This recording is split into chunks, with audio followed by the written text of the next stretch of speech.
नमस्कार, मी जिजाऊ बोलते. होय, मीच ती जिने उघड्या डोळ्यांनी सर्वप्रथम स्वराज्याचे स्वप्न पाहिले. होय, मीच ती जिने महाराष्ट्राच्या मातीत स्वराज्याचे बीज रोवले. होय, मीच ती जिने शिवबाला घडविले. होय, मीच ती जाधवांची लेक आणि भोसले घराण्याची सून जिजाबाई शहाजी भोसले.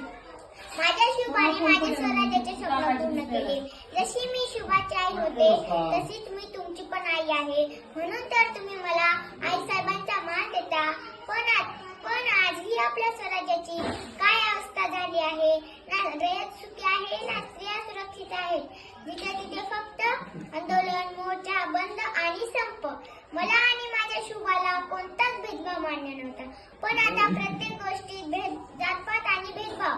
श्रीमंत अजून श्रीमंत होत आहे तर गरीब अजून गरीब. हे सगळं तुम्हाला बदलायला पाहिजे. ही तुमच्या आईसाहेबांची तुम्हाला विनंती आहे. एक नेहमी लक्षात ठेवा,